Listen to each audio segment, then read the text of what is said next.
A very good noon each and every one of you. Welcome back to परचम. I am Richa Sharma and आप देख रहे हैं daily current affair sessions मेरे साथ में. ये सेशन रोज लाइव कंडक्ट किया जाता है दिन में 12 बजे, लेकिन आज मैं आपको रिकॉर्डिंग दे रही हूँ, थोड़ा सा लेट आ रहा है. रीजन बीइंग आज जो इंटरनेट है बहुत फ्लक्चुएटिंग है और लाइव स्ट्रीमिंग पॉसिबल नहीं होती, बहुत ज्यादा बफरिंग होती, इसलिए सेशन मैंने आपके लिए मिस ना हो टेक्निकल रीजन से. That is why decided to give it in recorded form. ठीक है, चलिए. So let us begin with today's session. Today is 22 of May, 22 मई है आज, और पंचांग के हिसाब से ज्येष्ठ महीने के कृष्ण पक्ष की दशमी यानी कि 10th है. ज्येष्ठ महीना हिंदू नेशनल कैलेंडर में 3rd मंथ होता है. कृष्ण पक्ष डार्कर फोर्टनाइट होता है, मून छोटा छोटा छोटा होता जाएगा और न्यू मून यानी अमावस्या पे एंड होगा, और दशमी यानी 10th है आज. ऑलराइट, चलो कुछ अचीवमेंट स्टोरीज देख लेते हैं. यहाँ से करंट अफेयर पढ़ के कौन से ऐसे बच्चे हैं, कुछ जो हमें लिखते हैं उनके बारे में हमें पता है दैट वो एग्जाम में सुपर्ब करके आए हैं. So let me share this with you. हमारे लिए ये एक टेस्टिमनी होता है that we are doing good work, और आपके लिए एक मोटिवेशन का सोर्स होता है that if they can perform this well so can you. ठीक है, तो कंटेंट पे आपकी ट्रस्ट और बिल्ड होगी. मेहनत तो डेफिनेटली आप ही को करनी है. I can not do that for you, right. चलिए, सो पहली जो स्टोरी आई है वो रिया की तरफ से आई है. 18 मई को बिहार एसआई प्रोहिबिशन के प्रीलिम्स थे. 27-28 सीए के क्वेश्चंस थे, जिसमें से डेली सीए से डायरेक्टली और इनडायरेक्टली 25 क्वेश्चंस थे. तो this is a commendable thing कि 27-28 क्वेश्चन में से 25 are coming from our sessions. तो she has sent a thank you, and मैंने 25 क्वेश्चंस करेक्ट बनाए हैं. मैं अपने कॉलेज टाइम 2022 से परचम को फॉलो कर रही हूँ. Really happy to see this Riya that you are consistent, and happy to see कि जो कंटेंट हम दे रहे हैं आपको वो एग्जाम में एज इट इज यूज में आ रहा है. सेकेंड स्टोरी आई है, नाम हमें नहीं पता, अर्श_, करके एक अकाउंट है. तो हाय मैम, अर्श नाम है, ओके नेम है. अर्श ने कहा है करंट अफेयर 1.5 साल यानी 1.5 ईयर्स से फॉलो कर रहे हैं, और साथ में स्टैटिक जीके भी. कल पंजाब पुलिस का एग्जाम था, उसमें 13 में से 9 स्कोर कर पाया. पहले मुझे काफी दिक्कत आती थी याद करने में, और आपके लर्न कराने के निमोनिक टेक्निक्स काफी हेल्पफुल रहे, जिससे अच्छा स्कोर कर सका. तो आप में से बहुत सारे बच्चे होंगे जो प्रॉब्ली बिगिनर्स हैं या अभी एडवांस पकड़ नहीं हुई है करंट अफेयर्स की या स्टैटिक टॉपिक्स की, और जब वो सोचते होंगे कि कैसे इतना सब कुछ पढ़ लेंगे. He was also one such student, लेकिन he could do this good, तो even you can do it, right. चलिए आगे बढ़ेंगे. और करंट अफेयर की पूरी तैयारी आप अपने यूट्यूब से, इसी चैनल से कर सकते हैं. सारे वीडियोस आपको यहीं मिल जाते हैं. लेकिन अगर कोर्सेज पे जाना है, यानी कि history, geography, polity, economy, science, static, GK जैसे सब्जेक्ट्स पढ़ने हैं, तो कुछ एक कोर्सेज परचम ऐप पे अवेलेबल हैं. उनमें से एक है एनसीईआरटी एडवांस बैच. ये लाइव बैच है जिसमें आपको एनसीईआरटी 6 to 12 क्लास में जो भी कुछ पढ़ना है पढ़ाया जा रहा है. सारे कॉन्सेप्चुअल क्लैरिटी दी जा रही है. सिर्फ एनसीईआरटी तक लिमिटेड नहीं है, एनसीईआरटी के ऊपर भी एडवांस कॉन्सेप्ट्स आपको सिखाए जा रहे हैं, ताकि अगर आप स्टेट पीएससी दें, लेक्चरर ग्रेड एग्जाम दें, सीडीएस जैसे एग्जाम दें, या यूपीएससी की तैयारी कर रहे हैं, तो ये कोर्स आपकी जीएस को बहुत स्ट्रांग बना सके. ओके, साथ ही साथ इसमें वैल्यू एडिशन रखे गए हैं. निमोनिक वर्कशॉप आपने देखा था ना, अर्श ने कहा आपकी mnemonic technique, these are memory based learning techniques, तो वो सिखाई जाती हैं आपको कि कैसे अलग अलग कंटेंट पे आप निमोनिक लगा सकते हो. आंसर राइटिंग मेंस में कैसे करें, उसकी वर्कशॉप इंक्लूडेड है. वर्ल्ड मैपिंग सीरीज के सेशंस इंक्लूडेड हैं, end of course detail news analysis, because जो एग्जाम मैंने अभी मेंशन किए उनमें आपको फर्दर न्यूज को इन डेप्थ समझना होता है. आंसर राइटिंग के हिसाब से, इंटरव्यू आंसरिंग के हिसाब से, वो यहाँ पे हम एड्रेस करते हैं. तो ये सब आपको कहाँ मिल जाएगा, परचम ऐप पे अवेलेबल है. सिमिलरली जो बच्चे वनडे एग्जाम्स में हैं या फिर एसएससी एग्जाम में हैं, तो एसएससी का पूरा जनरल अवेयरनेस आप यहाँ से आराम से तैयार कर सकते हैं. और साथ ही साथ पीवाईक्यू ई बुक है, एसएससी जनरल अवेयरनेस के मॉक टेस्ट भी हैं. You can find this on परचम एप्लीकेशन. रेलवे वाले बच्चे और एग्जाम्स आर ओवरहेड, आपके लिए भी जीए कोर्स है, पीवाईक्यू ई बुक है. पीवाईक्यूज की सिग्निफिकेंस को कभी भी कम मत समझिएगा. पीवाईक्यूज आपको अंडरस्टैंडिंग देते हैं एग्जाम में क्या पूछा जाएगा, और इस तरह के एग्जाम रेलवे, एसएससी, सीधे सीधे पीवाईक्यूज रिपीटेड मिल जाते हैं. सो पीवाईक्यूज डेफिनेटली गो थ्रू करने होते हैं. ओके, तो ये सब आपको परचम ऐप पे अवेलेबल है. जो बच्चे current affair, daily current affair से जुड़ रहे हैं, डेली सीए का पीडीएफ इंग्लिश में और हिंदी में, वो भी आपको यहीं मिल जाता है. ठीक है, इसी के साथ साथ परचम का टेलीग्राम है, परचम क्लासेस 06, यहाँ भी पीडीएफ मिल जाएंगे, और डेली क्विजेस होती हैं. So you can join there also. ये अपनी वेबसाइट है इंडिविजुअल पीडीएफ्स चाहिए जैसे ई मैगजीन्स हैं, सवाल, ई बुक एटसेट्रा, तो यहाँ से ले सकते हैं। परचम.classes ये अपना इंस्टाग्राम हैंडल है, यहाँ पे भी आपको क्विजेस मिलती हैं, इंफॉर्मेटिव रील्स मिल जाएंगी, डिटेल्ड पोस्टर्स, रैपिड रिकैप, बहुत सारे अच्छे फीचर्स यहाँ भी हैं। कोई भी प्रॉब्लम आती है, कुछ चीज समझ नहीं आती है, ज्यादा जानकारी चाहिए, so this the helpline number, please save it in your phone, 9929507407। We are there to assist you, and support@parchamclasses.in ये आपके लिए ईमेल आईडी है। अगर आपको कोई कम्युनिकेशन करनी है, कोई बात हम तक पहुंचानी है, you can take use of this. ठीक है, जनरल जानकारी दे दी आपको। अब हम क्या करेंगे, देखिए डेली सीए का जो सेशन होता है ना, 3 पार्ट में डिवाइडेड होता है। पहले हम पुरानी क्लास में जो पढ़ा था उसका क्विक रिवीजन करेंगे, सिर्फ हेडलाइन के फॉर्मेट में। उसके बाद हम डिटेल आज की न्यूज़ पढ़ेंगे और फिर होगा आपका रिवीजन टेस्ट, जो आपने पढ़ा है वो टेस्ट दीजिए। ठीक है, लाइव सेशन जब होता है तो इसके बाद में आपसे लाइव चैट भी करती हूँ, लेकिन आज क्योंकि ये सेशन रिकॉर्डेड है तो ऑफ कोर्स लाइव चैट नहीं हो पाएगी। रिवीजन की तरफ बढ़ जाते हैं।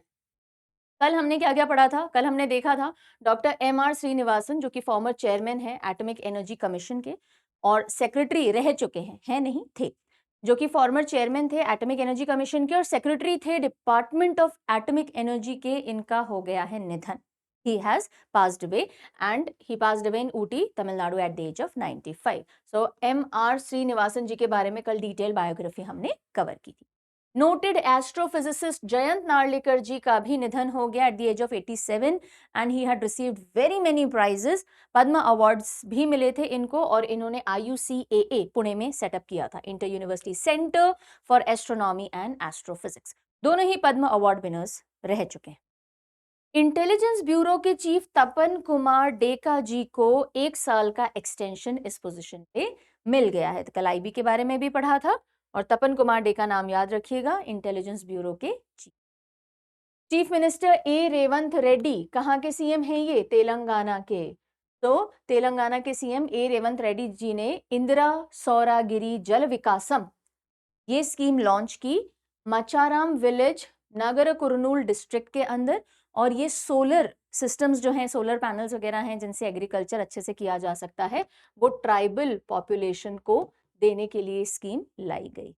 राइट, इंडिया नया हाईवे प्लान कर रहा है शिलोंग मेघालय को सिलचर असम से कनेक्ट करने के लिए, और ये एक तरह से एक्सटेंशन होगा मल्टी मॉडल ट्रांसपोर्ट प्रोजेक्ट का, जिसके थ्रू कल हमने डिटेल में पढ़ा था ये मल्टी मॉडल ट्रांसपोर्ट प्रोजेक्ट, जिसके through India north eastern states से कनेक्ट होना चाह रहा है वाया म्यांमार, ओके, बांग्लादेश को स्किप करते हुए, और उसके लिए प्रोजेक्ट है। और उसी के तहत और फर्दर कनेक्टिविटी स्ट्रॉन्ग करने के लिए शिलोंग मेघालय से सिलचर असम की तरफ हाईवे डेवलप किया जाएगा। सूडान के आर्मी चीफ ने अपॉइंट किया Kamil Al Taib Idris, Kamil Idris को as the first prime minister of Sudan after the civil war. तो सूडान के अंदर सिविल वॉर हुई अप्रैल 2023 में शुरू, और उसके बाद पहली बार प्राइम मिनिस्टर अपॉइंट किए गए हैं। नाम क्या है, कामिल इद्रिस। तो काबिल व्यक्ति ही उड़ान भर सकता है, तो सूडान से हमने उड़ान लिया, कामिल से हमने काबिल लिया और एसोसिएट करके याद किया था। माउंट लीवोतोबी लाकी इरप्ट हुआ है और रेड अलर्ट इशू हुआ है, बहुत ज्यादा ऐश क्लाउड्स, वोल्केनिक ऐश के क्लाउड्स निकले हैं, और ये इंडोनेशिया के ईस्ट नूसा तेंगारा प्रोविंस में फ्लोरिस आइलैंड पे सिचुएटेड है, माउंट लीवोतोबी लाकी। वर्ल्ड का लार्जेस्ट स्नेक डिस्कवर किया गया अमेज़न के जंगलों में, और उस स्नेक का नाम है नॉर्दर्न ग्रीन एनाकोंडा। राइट, ये करीब 500 किलोग्राम वजन का है and it can grow up to 24.6 feet. First ever Khelo India beach games का इनॉग्रेशन हुआ है, और दीव के अंदर, सो दादरा नागर हवेली, दमन एंड दीव, ये जो यूनियन टेरिटरी है उसमें दीव में खेलो इंडिया बीच गेम्स पहला एडिशन इनॉग्रेट हुआ है। आप मुझे बताएंगे कौन सी बीच पे ये इनॉग्रेशन हुआ है, उस बीच का नाम आपको मुझे बताना है, ठीक है, कमेंट सेक्शन में लिखना है। कार्लोस अल्कराज ने जीता पहला इटालियन ओपन टाइटल अपना, ओके, सो कार्लोस अल्कराज को पहला इटालियन ओपन टाइटल मिला है। किसको हराया, जैनिक सिनर को हराया, और फीमेल में जैस्मीन पाओलिनी ने कोको गॉफ को हराया। ठीक है, तो ये हो गई कल की मुख्य खबरों का क्विक रिकैप।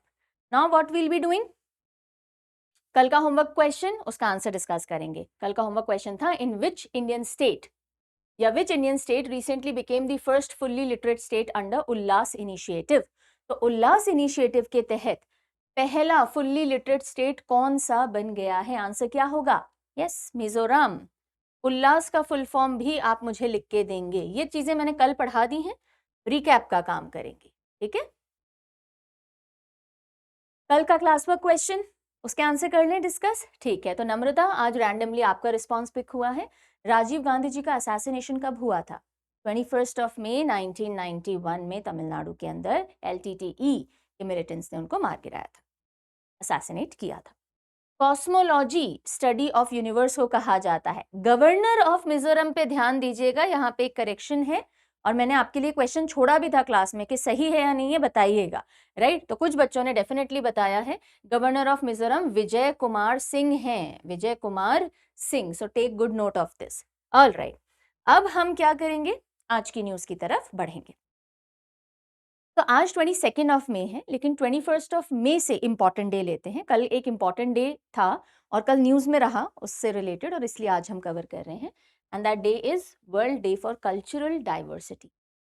जो हमारी सांस्कृतिक, अलग अलग जगह संस्कृति थोड़ी डिफरेंट होती है ना, हमारा कल्चर डाइवर्स है, राइट। सो 21 मई को world day for cultural diversity for dialogue and development के तौर पे ऑब्जर्व किया जाता है। कल्चरल डाइवर्सिटी है, उससे रिलेटेड बातचीत करें ताकि समझें और एक साथ डेवलप हो सके, इस चीज को डेडिकेटेड ये दिन होता है 21 मई, राइट। चलिए, तो कल यानी 21 मई को एक किस चाय को दिया था, तो वर्ल्ड टी डे भी था, राइट। और उससे एक दिन पहले 20 मई honey bee, world bee day. तो कल इंटरनेशनल टी डे था और परसों यानी 20 मई को वर्ल्ड बी डे था। इस तरह से हम याद रख सकते हैं। बी थी आपकी चाय में गिर गई तो टी डे, ये 20 मई को, ये 21 मई को।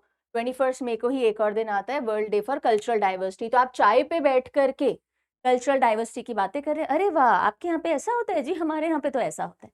कल्चरल डाइवर्सिटी जुड़ गया। 2001 में यूनेस्को ने अडॉप्ट किया था एक यूनिवर्सल डिक्लेरेशन कल्चरल डाइवर्सिटी को लेकर के, और 2002 में यूनाइटेड नेशन जनरल असेंबली ने इस डे को डिक्लेयर कर दिया कि हम ऑब्जर्व करेंगे। इस बार की थीम है protecting the diversity of cultural expression is more important than ever. तो कल्चरल डाइवर्सिटी धीरे धीरे खत्म ना हो जाए, इसको प्रोटेक्ट करना आज बहुत ज्यादा जरूरी है। इतना जरूरी आज से पहले कभी नहीं रहा। ओके, चलिए।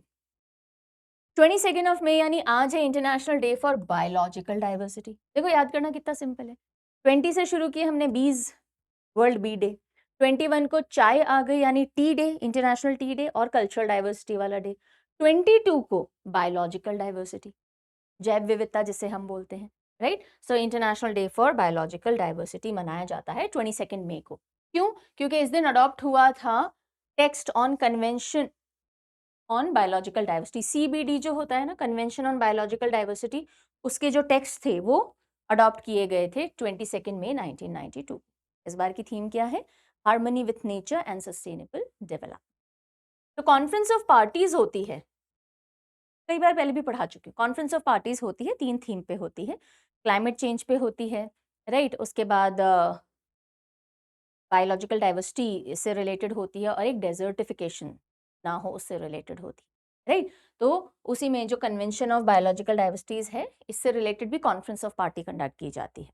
एक और होमवर्क क्वेश्चन दे दूं, चलो आज का आखिरी होगा आपका होमवर्क क्वेश्चन। ये पहले भी एक बार दिया है, पर ये एक टॉपिक ऐसा है जो बच्चों को बहुत डिफिकल्ट लगता है, तो मैं वापस पूछ लेती हूँ कि बताइए रीसेंट मोस्ट कॉप इन तीनों केसेस में, climate change, then combating desertification and third biological diversity, ये recent COP कहाँ हुए थे? ठीक है, ये recent most COPs कहाँ हुए थे? कौन सा एडिशन था? COP 19 था, 29 था, इस तरह से। तो COP for example 29 on convention on biological diversity कहाँ हुआ? इस तरह से आपको ये तीनों COPs, कॉन्फ्रेंस ऑफ पार्टीज, लिखनी है। ठीक है, बड़ा क्वेश्चन होमवर्क है इसलिए एक ही दे रही हूँ आज। चलिए नेक्स्ट न्यूज पे बढ़ते हैं, और बहुत इंपॉर्टेंट न्यूज है। न्यूज आ रही है कि बानू मुश्ताक जी की शॉर्ट स्टोरी कलेक्शन, याद है पहले 2 बार पढ़ चुके हैं, हार्ट लैम्प एक शॉर्ट स्टोरीज का कंपाइलेशन है, कन्नड़ा भाषा में लिखी गई है, बानू मुश्ताक जी ने लिखी है और इसको पहले लॉन्ग लिस्ट में जगह मिली, फिर शॉर्ट लिस्ट में जगह मिली और अब ये जीत गई है ये बुक क्या, इंटरनेशनल बुकर प्राइज।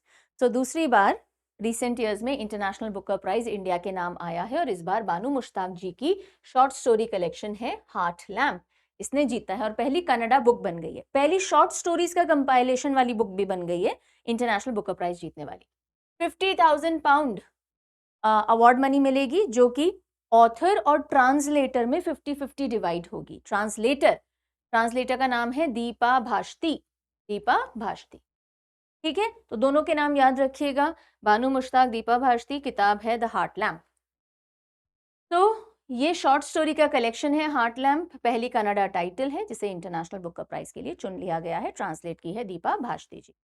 ओके, अब इंटरनेशनल बुकर प्राइज क्या होता है? इंटरनेशनल बुकर प्राइज ऐसी किताब को दिया जाता है जो पिछले 1 साल में पब्लिश की गई हो, किसी भी भाषा में हो लेकिन इंग्लिश में ट्रांसलेटेड हो और यूके और आयरलैंड में पब्लिश की गई हो तो उसे कंसिडर किया जा सकता है, ठीक है। एक होता है बुकर प्राइज, वो ओरिजिनली इंग्लिश में लिखी हुई भाषा को दिया जाता है, किताब को दिया जाता है, समझ गए। तो एक है बुकर प्राइज और एक है इंटरनेशनल बुकर प्राइज।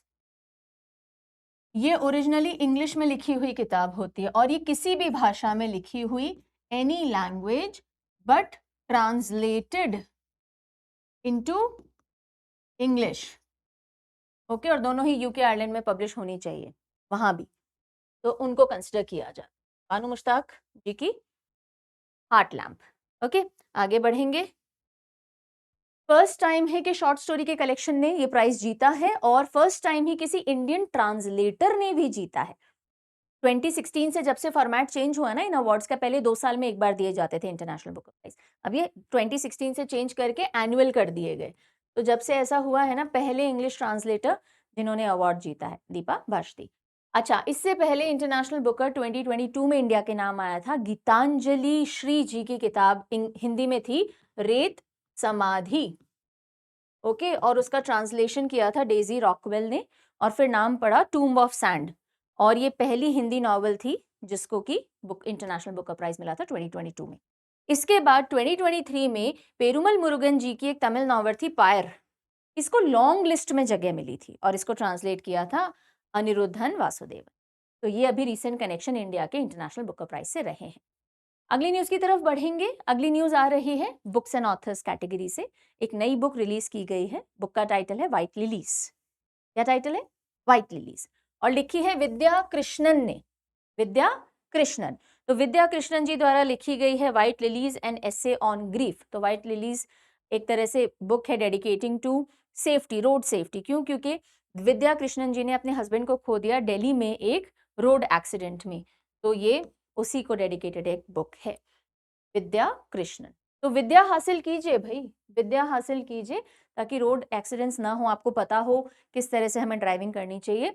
और विद्या हासिल करने के लिए आप जब भी विद्या हासिल करते हो ना, तो साथ में व्हाइट लिलीज रख लेते हो, ऐसा कुछ इमेजिन कर लो। याद करना है ना ये किताब किसने लिखी, तो इमेजिन कीजिए व्हाइट लिली आपने अपनी टेबल पे एक वाज में रखे हुए हैं और तब आप विद्या अर्जन कर रहे हैं, यानी कि लर्निंग कर रहे हैं, व्हाइट लिलीज के साथ में विद्या।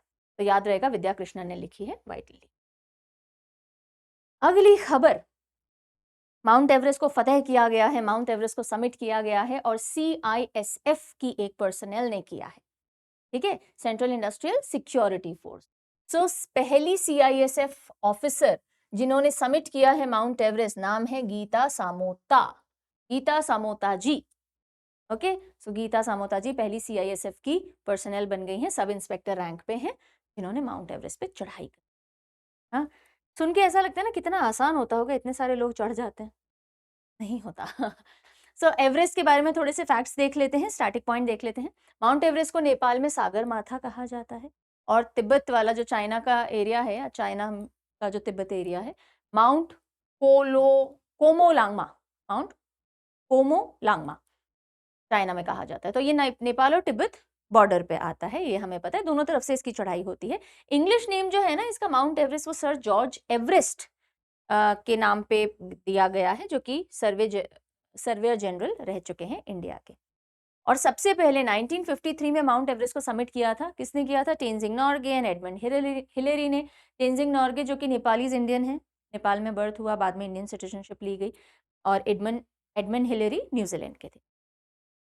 पहला सर्वे माउंट एवरेस्ट का कब कंडक्ट करवाया गया, जब इसकी स्टडी वगैरह की गई हो? 1847 में। और किसने? एक टीम थी जिसको लीड कर रहे थे एंड्रयू वॉ, और ये भी सर्वेयर जनरल ऑफ इंडिया रह चुके। ठीक है, तो ये कुछ एडिशनल फैक्ट्स थे। आगे बढ़े, चलो। अगली जो न्यूज है वो समझने वाली है, इंटरेस्टिंग न्यूज है, और आ रही है सीधे सुप्रीम कोर्ट से। सुप्रीम कोर्ट ने अभी अभी, सुप्रीम कोर्ट की बेंच ने एक वर्डिक्ट सुनाया है that all retired high court जजेस, जितने भी रिटायर्ड हाई कोर्ट जजेस हैं, including CJI, general high court जजेस, एडिशनल जजेस also, are entitled two equal and full pension. तो जो भी, भाई सीजेआई अगर हाई कोर्ट के हैं तो उनको इतनी पेंशन मिलनी चाहिए। कोई मतलब नहीं है कि वो कौन से चैनल से आए हैं, वो बार के थ्रू आए हैं या फिर डिस्ट्रिक्ट कोर्ट से हाई कोर्ट आए थे और फिर सीजीआई बने, कोई मतलब नहीं है। सारे सीजीआई जो होंगे हाई कोर्ट के, उनको इक्वल पेंशन और फुल पेंशन मिलेगी, और जो बाकी सारे जजेस हैं हाई कोर्ट के, जब वो रिटायर हो जाते हैं तो उनको भी सेम ट्रीट किया जाएगा। एडिशनल जज को अलग ट्रीट करें, परमानेंट को अलग करें, ऐसा नहीं होगा। टेन्योर कितना रहा, पहले आप डिस्ट्रिक्ट कोर्ट के जज थे या पहले आप बार काउंसिल में थे, उससे कोई मतलब नहीं है। अगर वो हाई कोर्ट के जज रहे हैं, रिटायर हुए हैं, तो सबको समान और पूरी पेंशन मिलनी चाहिए। ये वर्डिक्ट आया है सुप्रीम कोर्ट का, based on the principle of one rank one pension. एक रैंक पे अगर है वो, तो उनको सेम पेंशन, इक्वल पेंशन मिलनी चाहिए। ठीक है, अब थोड़ी डिटेल में जाते हैं। तो सुप्रीम कोर्ट ने वन रैंक वन पेंशन जो डिसीजन था उसको अपहोल्ड किया है और कहा है जितने भी हाई कोर्ट जजेस हैं उनको इक्वल एंड फुल पेंशन मिलनी चाहिए, इंक्लूडिंग एडिशनल जजेस, यानी एडिशनल जजेस को अलग से ट्रीटमेंट नहीं दिया जाएगा। ठीक है, no matter where they were appointed or how they became जजेस, वो बाहर से आए हैं या जुडिशियल छोटे जुडिशरी रूट से आए हैं। ठीक है, तो one rank one pension principle follow किया जाएगा, क्योंकि अगर आप एक ही रैंक पे जजेस में डिस्क्रिमिनेशन करते हो तो आप आर्टिकल 14 का हनन कर रहे हैं। Article 14 which calls for right to equality, तो इसको आप ओबे नहीं कर रहे। ये बेंच लीड कर रहे थे chief justice of India B R Gavai ji, और इनके साथ में थे ए जी मसीह एंड के विनोद चंद्रन। और इन्होंने ये केस सुओ मोटो उठा रखा था। सुओ मोटो यानी कि अपनी इच्छा से जो केसेस आप पिक कर लेते हो, आपको लगता है कि ये एक ऐसा केस है जो इंपॉर्टेंट है, तो court can pick the case suo motu. और ऑल्दो इसके लिए पेटिशंस भी काफी सारे रिटायर्ड जजेस ने लगाई हुई थी। ठीक है, तो सुओ मोटो केस था जिससे कि जजेस का रिटायरमेंट बेनिफिट जुड़ा हुआ था, इसलिए सुप्रीम कोर्ट ने इसको पिक कर लिया था। सुप्रीम कोर्ट के निर्देश आ गए हैं कि जितने भी रिटायर्ड चीफ जस्टिस हैं हाई कोर्ट के, चीफ जस्टिस, उन सभी को ईयरली पेंशन मिलेगी 15 लाख की, और बाकी जो भी जजेस हैं हाई कोर्ट के, इंक्लूडिंग एडिशनल जजेस, उनको 13.5 लाख पर ईयर की ईयरली पेंशन मिलेगी। And this pension will be same for all. आप बार से आ रहे हो या फिर आप जुडिशियल सर्विसेज लाइक डिस्ट्रिक्ट जज से आ रहे हो, या आप कितने टाइम तक आपने सर्व किया, उससे कोई लेना देना नहीं है हाई कोर्ट के अंदर। ओके, सिमिलरली अगर आपकी सर्विस में गैप हुआ है, मान लीजिए आप डिस्ट्रिक्ट कोर्ट में थे और आपका अपॉइंटमेंट यहाँ का पूरा हो गया और हाई कोर्ट में अभी लगने के बीच में थोड़ा सा गैप आ गया है, तो उससे भी आपके पेंशन बेनिफिट्स पे कोई फर्क नहीं पड़ना चाहिए, ये इन्होंने बोल दिया है। जजेस जिन्होंने अपना करियर न्यू पेंशन स्कीम से शुरू किया था और बाद में वो हाई कोर्ट के जज बने, तो उनको भी पेंशन के पूरे बेनिफिट्स और कंप्लीट पेंशन मिलेगी। ठीक है, तो ये सारे डिसीजन सुप्रीम कोर्ट ने सुनाए हैं। फैमिली पेंशन लीगल एयर्स को दी जाएगी, उन जजेस के जो पास अवे हो गए हैं while they were serving in high courts, तो उनको भी प्रॉपर पेंशन जाएगी, इंक्लूडिंग एडिशनल जजेस। अब सुप्रीम कोर्ट ने कहा कि हमने ये जो डिसीजंस लिए हैं बहुत सोच समझ के, कंप्लीटली थरली आर्टिकल 221 को स्टडी करके लिए हैं। Article 221 salaries and benefits of high court जजेस के बारे में बात करता है, और हमने हाई कोर्ट जजेस salary and conditions of service act 1954 को भी नजर में रखते हुए इन डिसीजंस को सुनाया है। आ गई बात समझ में? तो आर्टिकल 221 ध्यान रख लीजिएगा, आर्टिकल 14 आपको पता ही है। फिर रिटायर्ड चीफ जस्टिस जो हैं 15 लाख की पेंशन सालाना, बाकियों की 13.5 लाख की, और आप बार से आ रहे हो, चाहे बार वाले चैनल से आ रहे हो या फिर आप जुडिशियल चैनल से आ रहे हो, one rank one pension principle के तहत आपको पेंशन दी जाएगी। आ गई बात समझ में? चलो अगली न्यूज पे बढ़ते हैं। नेक्स्ट न्यूज आ रही है स्टेट न्यूज कैटेगरी से और केरला। केरला चलें, केरला देखो अपनी लिटरेसी के लिए जाना ही जाता है। केरला पहला स्टेट बनने जा रहा है, इनफैक्ट बन गया है, to make robotics lesson mandatory for all class 10 students. 10वीं क्लास में जितने भी बच्चे हैं उनकी आईसीटी की जो बुक होती है, इंफॉर्मेशन कम्युनिकेशन एंड टेक्नोलॉजी, उसमें एक चैप्टर रोबोटिक्स का इंट्रोड्यूस किया है केरला स्टेट गवर्नमेंट ने। ओके, तो 10वीं क्लास के बच्चे को मैंडेटरली यानी कंपल्सरीली रोबोटिक्स के बेसिक्स पढ़ने होंगे। अच्छी अप्रोच है, आगे आने वाले टाइम के लिए एक तरह से तैयार करने वाली अप्रोच है। तो Kerala becomes the first state to mandate robotics education for all class 10 students. करीब 4.3 लाख स्टूडेंट्स हैं क्लास 10 में केरला में, उन सभी के लिए मैंडेटेड है और 2 जून से स्टार्ट हो जाएगी। और इन्होंने रोबोटिक्स का इंटीग्रेशन कर दिया है 10th ग्रेड की आईसीटी टेक्स्ट बुक में, एक चैप्टर ही ऐड कर दिया है, 6th chapter the world of robotics, जिसमें सारे फंडामेंटल कॉन्सेप्ट जो है रोबोटिक्स के वो सिखाए जाएंगे एंगेजिंग मैनर के अंदर, सर्किट बनाना, दिस एंड दैट। क्लियर? चलो नेक्स्ट न्यूज। नेक्स्ट न्यूज आ रही है यूनियन मिनिस्टर राजीव रंजन सिंह, जो कि minister of fishery, animal husbandry and dairying हैं, उन्होंने फाउंडेशन स्टोन ले किया है 42.4 करोड़ रुपीस के एक प्रोजेक्ट के लिए। वो प्रोजेक्ट है इंटीग्रेटेड एक्वा पार्क। और कहाँ है ये? त्रिपुरा के अंदर इसका फाउंडेशन स्टोन रखा गया है, यानी ये जो एक्वा पार्क है त्रिपुरा में सेटअप किया जाएगा। कौन सी स्कीम के तहत? प्रधानमंत्री मत्स्य संपदा योजना। प्रधानमंत्री मत्स्य संपदा योजना, फिशरी सेक्टर में बूम लाने के लिए ये स्कीम चलाई जा रही है। तो न्यूज समझ में आ गई? प्रधानमंत्री मत्स्य संपदा योजना के तहत इसके अंडर जो यूनियन मिनिस्टर हैं उन्होंने फाउंडेशन स्टोन ले किया है त्रिपुरा के अंदर एक एक्वा पार्क बनाने के लिए, और वो 42.4 करोड़ की लागत से बनेगा। Got it? अब हमें क्या समझना है इसमें? हमें समझना है प्रधानमंत्री मत्स्य संपदा योजना। ठीक है, तो ये जो स्कीम है ये ministry of fisheries, animal husbandry and dairying के अंडर में चलाई जाती है, ताकि जो फिशरी सेक्टर है उसका production, productivity, technology, post harvest जो पूरा मैनेजमेंट है, क्वालिटी, और जो लोग मच्छी पालन में, मत्स्य पालन में है, उनके बेनिफिट्स, इन सब का रख रखाव किया जाए। ओके, सो ब्लू रेवोल्यूशन की तरफ हम तेजी से बढ़े। ब्लू रेवोल्यूशन फिशरीज सेक्टर से जुड़ा हुआ होता है।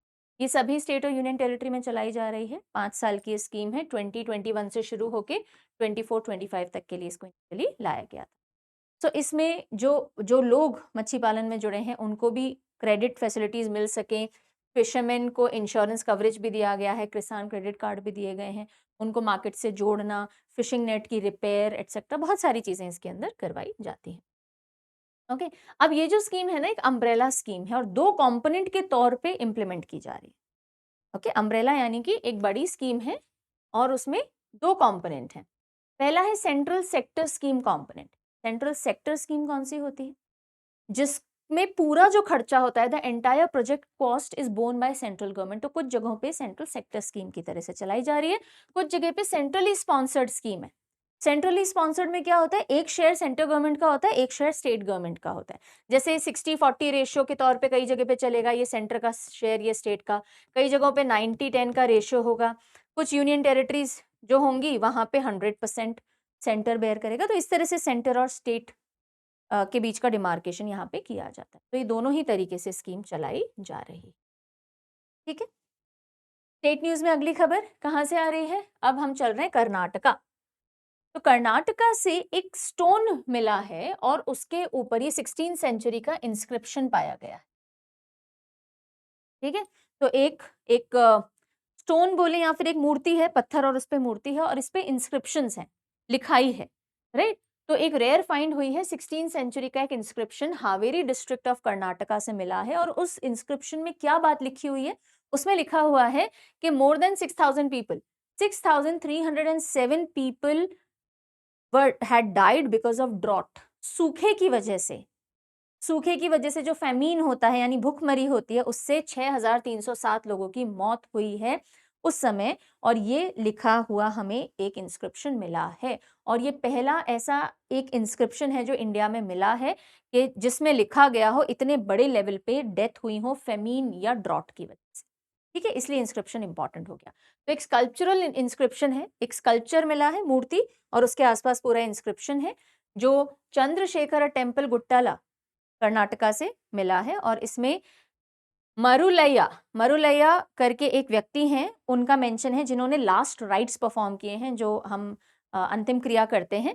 6307 अनक्लेम्ड बॉडीज की, जो ड्रॉट और फैमिन से मारे गए। ठीक है, ध्यान रखिए। नेक्स्ट न्यूज आ रही है कि इंडिया को वर्ल्ड हेल्थ ऑर्गेनाइजेशन की तरफ से सर्टिफिकेट दिया गया है, क्योंकि हमने ट्रेकोमा को एलिमिनेट कर दिया है पूरी तरह से।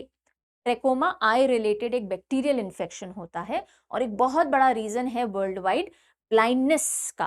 ट्रेकोमा इन्फेक्शन हो जाए और टाइमली ट्रीट नहीं हो तो ब्लाइंडनेस हो सकती है, और इंडिया ने ट्रेकोमा को एलिमिनेट कर दिया है। इस वजह से वर्ल्ड हेल्थ ऑर्गेनाइजेशन ने 78th वर्ल्ड हेल्थ असेंबली में, जो कि जिनेवा में हुई, वहां पे हमको सर्टिफाई किया है।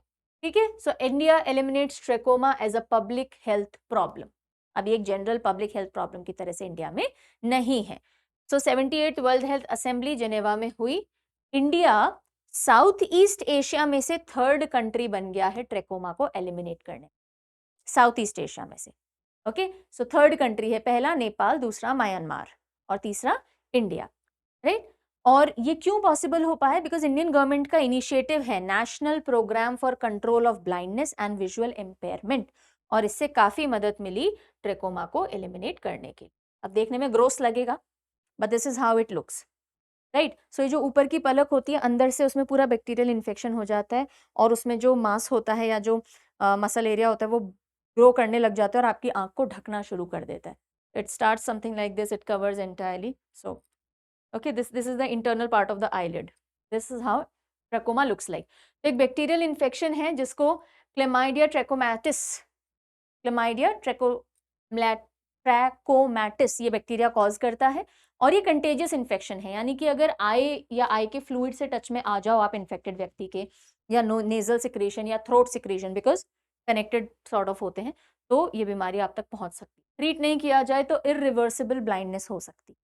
ओके, और यूजुअली जहाँ पे सफाई की कमी होती है, पुअर एनवायरमेंटल कंडीशंस है, लिविंग कंडीशंस है, वहाँ पे बीमारी ज्यादा देखने को मिलती है। इसे निग्लेक्टेड ट्रॉपिकल डिजीज का दर्जा वर्ल्ड हेल्थ ऑर्गेनाइजेशन ने दे रखा है। Globally world wide 150 million people are affected, और उनमें से 6 million people are already blinded by this condition और आर इनटू सिवियर स्टेज। ठीक है, सो ट्रेकोमा।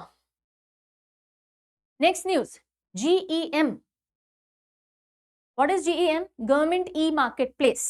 GEM ने अपनी 8th एनिवर्सरी ऑब्जर्व की। So GEM government e marketplace, यानी गवर्नमेंट के लिए अगर आपको कुछ भी परचेज करना है, ऑफिस के लिए हो या कुछ भी हो, तो वो आप इस ई मार्केट प्लेस से परचेज करते हैं। ठीक है, पहले जैसे बिल बिल बना के और परचेज कर लेते थे ना, उसमें बहुत फ्रॉजरी होती थी, तो फोर्जरी होती थी, यानी कि धांधला घपले ऐसे होते थे, धांधली घपले। तो वो सब ना हो, ट्रांसपेरेंट रहे, आपने जो भी प्रोक्योर किया है, कहाँ से खरीदा, कितने में खरीदा, क्यों खरीदा, कितनी यूटिलिटी है, वो सारी चीजें इस पे रहती है। Okay, so government e market place का 8th इनकॉर्पोरेशन डे हुआ, ये 2016 में लॉन्च हुआ था। Ministry of commerce and industry के अंडर में ये आता है। Next news, US president Donald Trump ने बोला है कि हम गोल्डन डोम मिसाइल प्लान कर रहे हैं। गोल्डन डोम, अभी तक हमने आयरन डोम के बारे में सुना था, इसराइल के पास आयरन डोम है। अब यूएस प्रेसिडेंट ट्रंप ने कहा है कि बहुत जल्दी अमेरिका गोल्डन डोम के ऊपर काम करेगा, और डेफिनेटली कहीं ना कहीं इसराइल के आयरन डोम से इंस्पायर्ड है।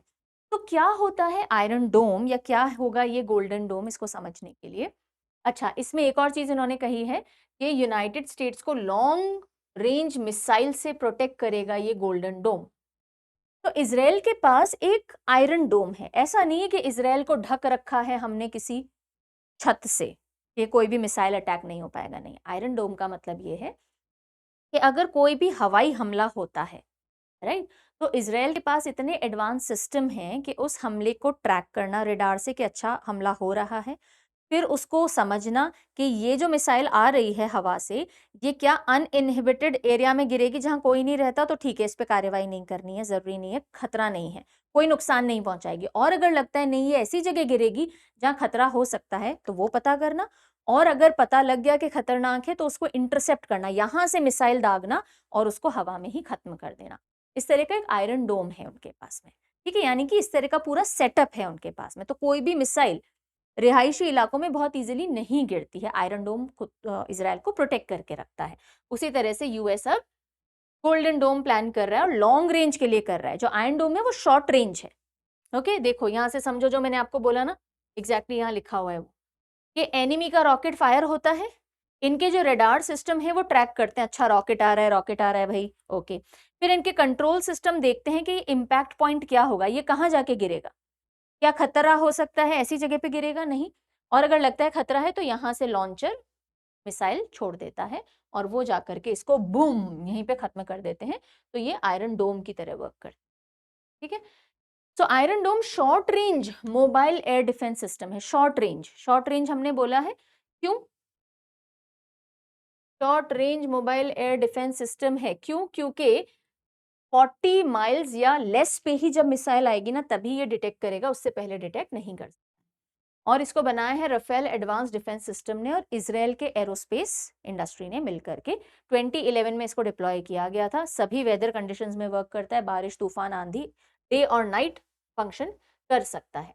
इसको आप मूव भी कर सकते हो, आप चाहो तो इसको शिप पे रख दो, कभी जमीन पे रख दो, ऐसे भी मूव कर सकते हो। और 3 मेन कंपोनेंट इसके होते हैं, एक रेडार, एक कमांड एंड कंट्रोल सिस्टम और तीसरा इंटरसेप्टर, जो मैंने अभी आपको समझाया पिक्चर के थ्रू, ठीक है। तो इजराइल के आयरन डोम पे ही, उसी कॉन्सेप्ट पे बेस्ड, यूएस एक गोल्डन डोम लाना चाह रहा है और लॉन्ग रेंज मिसाइल अटैक से खुद को प्रोटेक्ट करने की प्लानिंग कर रहा है, ठीक है जी। तो आज जितनी भी मेजर न्यूज आपको पढ़नी थी वो हो गई हैं खत्म।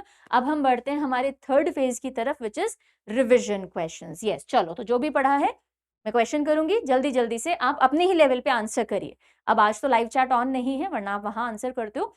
आप देखो आप सब आंसर कर पा रहे हो या नहीं कर पा रहे हो, ठीक है। और जो भी मैंने आपको क्लास वर्क क्वेश्चंस दिए हैं और लास्ट में होमवर्क क्वेश्चन मिलेगा, वो एक ही सिंगल कॉमेंट सेक्शन कॉमेंट में आप आंसर कर दीजिएगा, ठीक है। Which article of Indian Constitution was central to Supreme Court's ruling that mandated a uniform pension structure for all retired High Court judges? तो हाई कोर्ट जजेस जो भी एक रैंक पे हैं उनको एक पेंशन मिले, यानी 1 रैंक 1 पेंशन प्रिंसिपल पे बेस्ड जो अभी डिसीजन लिया है सुप्रीम कोर्ट ने, वो मेजरली कौन से आर्टिकल को ढंग से फोकस करके और फिर लिया गया है? क्या होना चाहिए इसमें से? आर्टिकल 221 जो कि हाई कोर्ट जजेस के सैलरी बेनिफिट्स के बारे में बात करता है। Which Indian state has become the first to make robotics education mandatory for all class 10 students? तो 10वीं क्लास के जो बच्चे हैं उन सभी के लिए कंपलसरी कर दी है रोबोटिक्स की एजुकेशन एक स्टेट ने। कौन सा स्टेट है वो? Yes, Kerala. C will be the right answer. Who is the author of the newly released book White Lilies? White lilies नाम से एक किताब अभी रिसेंटली रिलीज की गई है और जिसमें दिल्ली रोड एक्सीडेंट से रिलेटेड बातचीत भी की गई है। उस बुक की ऑथर कौन है? आंसर क्या होगा? विद्या कृष्णन। आप विद्या ग्रहण जब करते हैं, पढ़ाई जब करते हैं, तो व्हाइट लिलीज साथ में रखते हैं, ऐसे करके आप एसोसिएट करके याद रख सकते हैं। India is which country in WHO Southeast Asia region to eliminate trachoma as a public health problem? WHO ने हाल ही में भारत को सर्टिफाई किया है ट्रेकोमा को पब्लिक हेल्थ प्रॉब्लम के तौर पे हटा देने के लिए, एलिमिनेट करने के लिए। ऐसा करने वाले हम साउथ ईस्ट एशिया के कौन से देश बन गए हैं? Third country. सबसे पहला नेपाल, दूसरा Myanmar. We are the third nation in South East Asia. Who has become the first CISF personnel to conquer Mount Everest in 56-year-long history of the force? CISF जब से बनी है, सेंट्रल इंडस्ट्रियल सिक्योरिटी फोर्स, तो अभी तक CISF के किसी person ने माउंट एवरेस्ट को समिट नहीं किया, फतेह नहीं किया। तो ऐसा करने वाले पहले पर्सन कौन है? आंसर क्या होगा? गीता समोता, राइट। गीता समोता जी ने सब इंस्पेक्टर हैं CISF में, she has submitted mount Everest. And this is the question of the day. You will be writing the answer in the comment section. Which Kannada short story collection recently became the first from the language to win prestigious International Booker Prize? सरल भाषा में पूछूं तो international Booker prize 2025 एक Canada short story collection को मिला है। तो वो किताब लिखी किसने है? उस किताब का टाइटल पूछा जा रहा है। I'm so sorry. वापस से क्वेश्चन पूछती हूँ, ठीक है, वापस से क्वेश्चन पूछती हूँ। Which Kannada short story collection recently became the first to be receiving in International Booker Prize? तो वो कौन सी शॉर्ट कन्नड़ा स्टोरी कलेक्शन है जिसे हाल ही में इंटरनेशनल बुकर प्राइज के लिए चूज किया गया है? बानू मुश्ताक जी की बुक है। ओके, इतना मैंने आपको बता दिया। चलिए, so this was all for today and I really hope you would have understood जो भी मैंने पढ़ाया है। अब कल रेगुलर टाइम पे यानी दिन में 12 बजे मिलेंगे और लाइव सेशन के साथ मिलेंगे। Take good care of yourself. Have a nice day. Bye bye.